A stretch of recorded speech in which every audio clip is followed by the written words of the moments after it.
রাজধানী শান্তিপাড়া এলাকায় জয়দেব দাসের কাছ থেকে গত 11ই ডিসেম্বর একটি দোকান ক্রয় করেন উত্তম বণিক নামে এক ব্যক্তি। 13 ডিসেম্বর রাতের আধারে দোকানে তালা ঝুলিয়ে দেয় মাফিয়ারা। পরবর্তী সময়ে 14 ডিসেম্বর বিষয়টি নজরে আসে উত্তম বণিকের। উত্তম বণিক বিষয়টি নিয়ে সাথে সাথে স্থানীয় ক্লাবের সাথে কথা বললে তাকে ক্লাবের নেতারা প্রশ্ন করেন কার অনুমতি নিয়ে এলাকায় দোকান ক্রয় করেছে।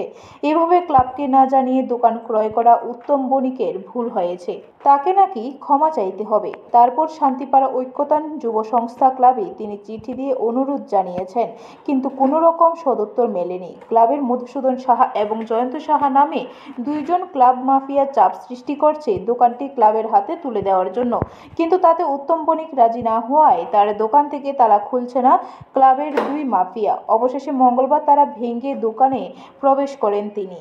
আজ মুখ্যমন্ত্রী ডক্টর মানিক সাহার নজরে এনে বিচার চান উত্তম বণিক। অধিকারের জিনিস বুক করতে পারতো না, তাদের যন্ত্রণা তারা উচ্ছৃঙ্খল করতেছে। এই দোকান, আমার দোকান অন্যায়ভাবে তালা দিছে। দিছে ক্লাব নামদারি এক দুইজন উচ্ছৃঙ্খল যুবক, আর নাম দিয়ে আমি বলতে চাই না। আমরা চাই এখন আমরা শান্তিভাবে যাতে দোকান করতে পারি। মাননীয় মুখ্যমন্ত্রীর সাথে কেউ দেখা করে না আমাদের। আমরা 8 বটতলি ভোটার, মাননীয় মুখ্যমন্ত্রী ভোটার, কিন্তু মুখ্যমন্ত্রীর সাথে দেখা করার কেউ সুযোগই করে দিতেছে না। আমাদের মুখ্যমন্ত্রী, আমরা অভিভাবক, তাই সম্মান করি এবং তাই জনপ্রিয় জনদরদী মানুষ।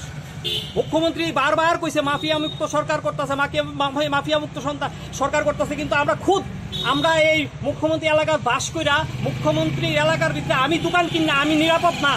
আজকে আমার যদি কিছু হয়, যারা এই দুষ্টামি দিয়ে করতেছে তাদের বাড়ি ঘর, তাদের সমস্ত এভিডেন্স আমাদের কাছে আছে। আমার কিছু আমার মিসেস লড়বো, আমার মিসেসরে যদি এরা প্রাণে মারে আমার ছেলে লড়বো। ব্যুরো রিপোর্ট, খবর ত্রিপুরা।